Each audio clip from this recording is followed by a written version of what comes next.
ഇന്നത്തെ ക്ലാസ്സിൽ നമ്മൾ പഠിക്കാനായിട്ട് പോകുന്നത് എന്താണ് സിംഗിൾ കോളം ക്യാഷ് ബുക്ക്, അതുപോലെ തന്നെ സിംഗിൾ കോളം ക്യാഷ് ബുക്ക് നമുക്ക് എങ്ങനെ പ്രിപ്പയർ ചെയ്യാം. ഇപ്പോൾ ഞാനിവിടെ ഒരു സിംഗിൾ കോളം ക്യാഷ് ബുക്കിൻ്റെ ഫോർമാറ്റ് വരച്ചിട്ടുണ്ട്.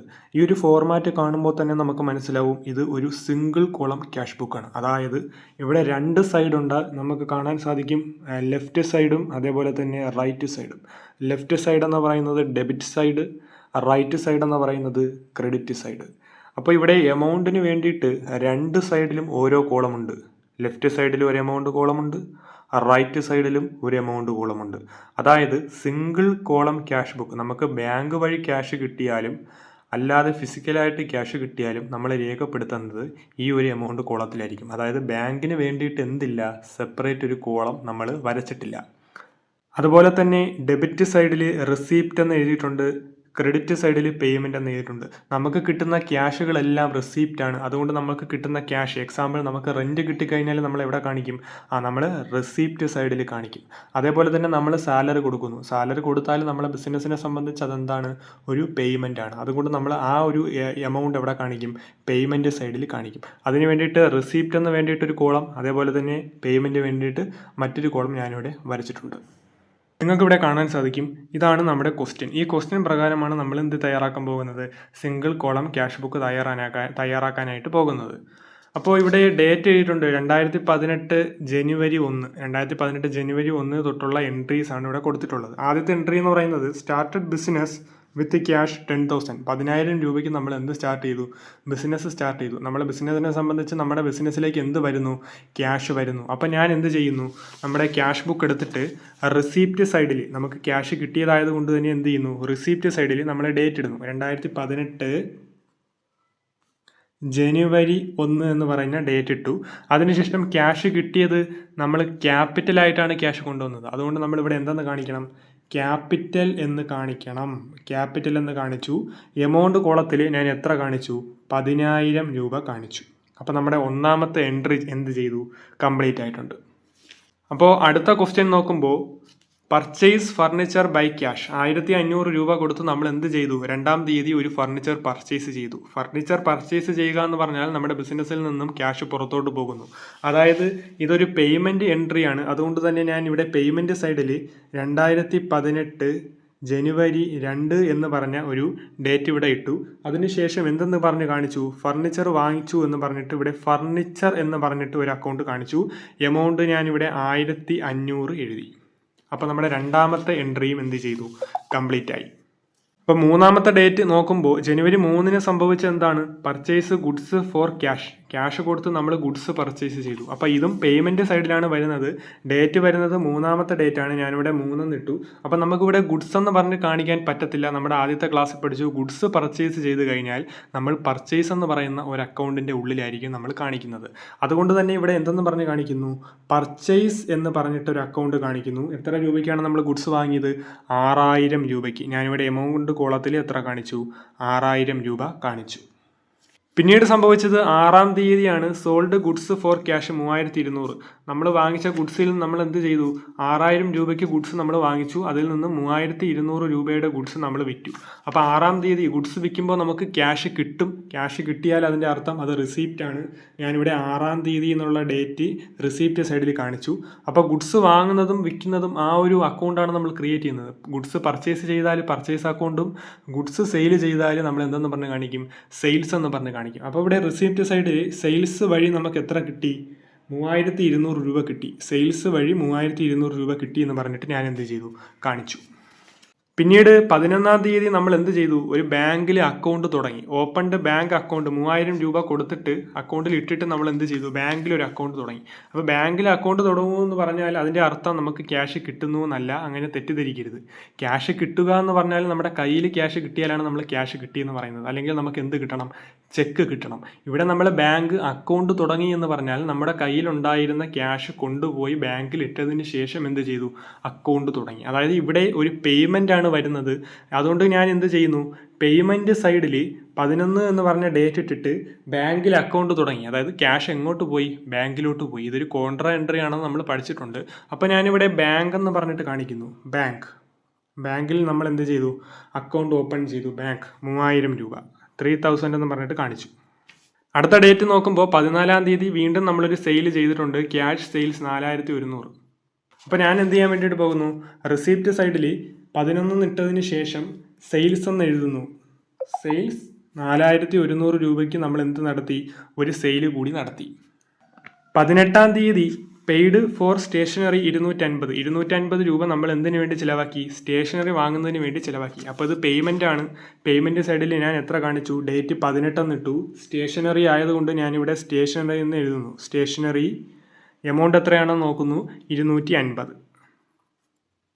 അടുത്തതായിട്ട് 21-ാം തീയതി നമുക്കൊരു എക്സ്പെൻസ്, അതായത് ഒരു പേയ്മെൻറ്റ് വന്നിട്ടുണ്ട്. പെയ്ഡ് റെൻറ്റ് 300 രൂപ നമ്മൾ റെൻറ്റ് കൊടുത്തു. അപ്പോൾ ഞാൻ എന്ത് ചെയ്യുന്നു, പേയ്മെൻറ്റ് സൈഡിൽ ഡേറ്റ് 21 21 ഇട്ടു. റെൻറ്റ് കൊടുത്തത് കൊണ്ട് ഞാനിവിടെ റെൻറ്റ് എന്ന് പറഞ്ഞ് കാണിച്ചു. 300 രൂപയാണ് റെൻറ്റ് കൊടുത്തത്, 300 അത് കാണിച്ചു. ഞാനിവിടെ ഒരു ടിക്ക് ഇട്ടു. അടുത്തത് 26-ാം തീയതി. 26-ാം തീയതി എന്താണ് സംഭവിച്ചത്, കമ്മീഷൻ റിസീവ്ഡ് 400 രൂപ നമുക്ക് കമ്മീഷൻ കിട്ടി. കമ്മീഷൻ കിട്ടി എന്ന് പറഞ്ഞാൽ നമുക്ക് എന്ത് കിട്ടി, ഇൻകം കിട്ടി, അതായത് റിസീപ്റ്റ് ആണ്. അപ്പോൾ ഞാൻ റിസീപ്റ്റ് സൈഡിൽ 26 എന്ന് പറഞ്ഞിട്ടൊരു ഡേറ്റ് കാണിച്ചു. എന്നിട്ട് ഞാൻ എന്തെന്ന് പറഞ്ഞ് കാണിച്ചു, കമ്മീഷൻ കിട്ടിയെന്ന് പറഞ്ഞ് കാണിച്ചു. കമ്മീഷൻ നമുക്ക് കിട്ടിയ കമ്മീഷൻ എന്ന് പറയുന്നത് 400 രൂപയാണ്. ഞാനിവിടെ എമൗണ്ട് കോളത്തിൽ എത്ര കാണിച്ചു, 400 കാണിച്ചു. നെക്സ്റ്റ് വരുന്നത് 28-ാം തീയതിയാണ്. Paid to Prakash 600. പ്രകാശ് എന്ന് പറയുന്ന ഒരാൾക്ക് നമ്മൾ എന്ത് കൊടുത്തു, 600 രൂപ കൊടുത്തു. അപ്പോൾ പേയ്മെൻ്റ് ആണ്. ഞാനിവിടെ പേയ്മെൻറ്റ് സൈഡ് എടുത്തു. ഡേറ്റ് 28 എന്നിട്ടു. അപ്പോൾ ഇവിടെ പ്രകാശ് എന്ന് പറയുന്ന ആൾക്കാണ് പൈസ കൊടുത്തത്. അപ്പോൾ ആർക്കാണ് പൈസ കൊടുത്തതെന്ന് പിന്നീട് നമ്മൾ എടുത്ത് നോക്കുമ്പോൾ, പിന്നീട് നമ്മൾ അക്കൗണ്ട് എടുത്ത് നോക്കുമ്പോൾ മനസ്സിലാവണം ആർക്കാണ് പൈസ കൊടുത്തത്. അതുകൊണ്ട് അയാളുടെ പേര് ഇവിടെ കാണിക്കണം. പ്രകാശിനാണ് ക്യാഷ് കൊടുത്തത്.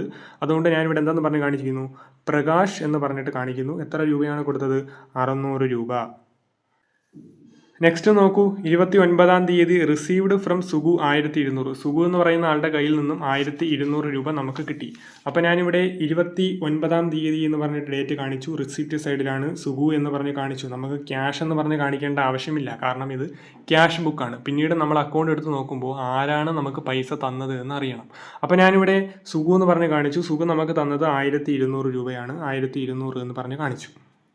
30-ാം തീയതി നമുക്കൊരു സാലറി കൊടുത്തിട്ടുണ്ട്, 460 രൂപ സാലറി. അപ്പോൾ ഞാനിവിടെ പേയ്മെൻറ്റ് സൈഡിൽ പോയിട്ട് എന്ത് ചെയ്യുന്നു, 30 എന്ന് ഡേറ്റ് ഇട്ടതിന് ശേഷം സാലറി എന്ന് പറഞ്ഞ് കാണിക്കുന്നു. സാലറി കൊടുത്തത് എത്ര രൂപയാണ്, 460 രൂപ. അപ്പോൾ അത് നമ്മൾ കാണിച്ചു. ഇനി ഇവിടെ നോക്കൂ, 30-ാം തീയതി received check four goods sold. സാധനം വിറ്റപ്പോൾ നമുക്ക് എന്ത് കിട്ടി, ചെക്ക് കിട്ടി. അതായത് സാധനം വിൽക്കുക എന്ന് പറഞ്ഞാൽ നമുക്കറിയാം സെയിൽസ് ആണ്. അപ്പോൾ ഞാനിവിടെ 30 എന്ന് പറഞ്ഞ് ഡേറ്റ് ഇട്ടതിന് ശേഷം സെയിൽസ് എന്ന് പറഞ്ഞ് കാണിക്കുന്നു. സെയിൽസ്, നമ്മൾ സാധനം വിറ്റു. അല്ലെങ്കിൽ നമുക്ക് ബാങ്ക് എന്ന് കാണിക്കാം. ചെക്ക് കിട്ടിയതുകൊണ്ട് നമുക്ക് ബാങ്ക് എന്ന് കാണിക്കാം. നമുക്ക് കിട്ടിയ എമൗണ്ട് എന്ന് പറയുന്നത് 500 രൂപയാണ്. 500 രൂപ കാണിച്ചു. അവസാനത്തേതായിട്ട് 31-ാം തീയതി നോക്കുമ്പോൾ ചെക്ക് 500 പെയ്ഡ് ടു ബാങ്ക്. നമുക്ക് കിട്ടിയ 500 എന്ത് ചെയ്തു, നമ്മൾ ബാങ്കിൽ കൊണ്ട് ഇട്ടു. അതായത് പേയ്മെൻ്റ് ആണ്. 31-ാം തീയതി എന്ത് ചെയ്തു, പേയ്മെൻറ്റ് സൈഡിൽ ഞാൻ ബാങ്ക് എന്ന് പറഞ്ഞ് കാണിച്ചു. ബാങ്ക് 500. അപ്പോൾ നമ്മുടെ എൻട്രീസ് എല്ലാം നമ്മൾ ക്യാഷ് ബുക്കിലോട്ട് റെക്കോർഡ് ചെയ്തിട്ടുണ്ട്. ഇനി നമ്മൾ എന്ത് ചെയ്യാൻ വേണ്ടിയിട്ട് പോകുന്നു, ഇത് ടോട്ടൽ ചെയ്യാൻ വേണ്ടിയിട്ട് പോകുന്നു. അപ്പോൾ ഒരുപാട് ആളുകൾക്ക് ഇത് ടോട്ടൽ ചെയ്യുന്നത് എങ്ങനെയാണ് എന്ന് ഡൗട്ട് ഉണ്ടായിരിക്കും. അപ്പോൾ നമുക്ക് അത് എങ്ങനെയാണെന്ന് നോക്കാം. ഇവിടെ കാൽക്കുലേറ്റർ ഞാൻ എടുത്തിട്ടുണ്ട്. ആദ്യം നമ്മൾ ചെയ്യാൻ പോകുന്നത് ഡെബിറ്റ് സൈഡ് എന്ത് ചെയ്യാൻ വേണ്ടി പോകുന്നു, ടോട്ടൽ ചെയ്യാൻ വേണ്ടിയിട്ട് പോകുന്നു. 10,000 പ്ലസ് 3200, 4100, 400, 1200, 500. അപ്പം നമുക്ക് കിട്ടി 19,400 എന്ന് പറഞ്ഞിട്ടൊരു എമൗണ്ട് കിട്ടി. ഞാനിത് ഇവിടെ സൈഡിലായിട്ട് എഴുതി വയ്ക്കുന്നുണ്ട്, 19,400 എന്ന് എഴുതി വെച്ചിട്ടുണ്ട്. ഇനി നമ്മൾ എന്ത് ചെയ്യാൻ വേണ്ടി പോകുന്നു, അടുത്ത ക്രെഡിറ്റ് സൈഡ് ടോട്ടൽ ചെയ്യാൻ വേണ്ടി പോകുന്നു. 1,500, 6,000, 3,000, 250, 300, 600, 460, 500. അപ്പം നമുക്ക് കിട്ടി 12,610. ഞാൻ ആ എമൗണ്ടും എഴുതി വെച്ചു, 12,610. അതിനുശേഷം നമുക്ക് ആദ്യം കിട്ടിയ എമൗണ്ട് 19,400. അതാണ് വലിയ എമൗണ്ട്. സോ നമ്മൾ എന്ത് ചെയ്യുന്നു, വലിയ എമൗണ്ട്, അതായത് 19,400 നമുക്ക് കിട്ടി. ഞാനിവിടെ എഴുതാം, 19,400 നമുക്ക് കിട്ടി, 12,610 കിട്ടി. അപ്പോൾ ഈ 19,400 എന്ന് പറയുന്ന ടോട്ടൽ എമൗണ്ട് ഞാൻ എന്ത് ചെയ്യുന്നു, ഈ മെയിൻ കോളത്തിൽ ടോട്ടൽ എമൗണ്ട് കോളത്തിൽ കാണിക്കുന്നു 19,400. അതേപോലെ തന്നെ അപ്പുറത്തെ സൈഡിൽ നമ്മൾ എന്ത് കാണിക്കണം, 19,400 കാണിക്കണം. ഇനി എന്ത് ചെയ്യണമെന്ന് വെച്ചിട്ടുണ്ടെങ്കിൽ ഈ 19,400 നിന്നും ഈ 12,610 എന്ത് ചെയ്യുക, കുറയ്ക്കുക. അപ്പം നമുക്ക് കിട്ടി 6,790. ഈ 6,790 ഞാൻ എന്ത് ചെയ്യാൻ വേണ്ടി പോകുന്നു, ഇവിടെ ക്ലോസ് ചെയ്യാൻ വേണ്ടിയിട്ട് പോകുന്നു. 6,790 എന്ന് പറഞ്ഞ് കാണിച്ചു. അപ്പോൾ ഈ 6,790 ഈ ഒരു എമൗണ്ട് എല്ലാം കൂടെ കൂട്ടുമ്പോൾ നമുക്ക് എത്ര കിട്ടും, 19,400 കിട്ടും. ഞാനിവിടെ ബാലൻസ് ക്യാരി ഡൗൺ ക്ലോസ് ചെയ്യാൻ വേണ്ടിയിട്ട് പോകുന്നു, ബാലൻസ് ക്യാരി ഡൗൺ. അതിനുശേഷം ഈ 6,790 എന്ന് പറഞ്ഞാൽ അതിൻ്റെ അർത്ഥം നമ്മുടെ കയ്യിൽ ഇപ്പോൾ എത്ര രൂപയുണ്ട്, 6,790 രൂപ നമ്മുടെ കൈവശമുണ്ട്.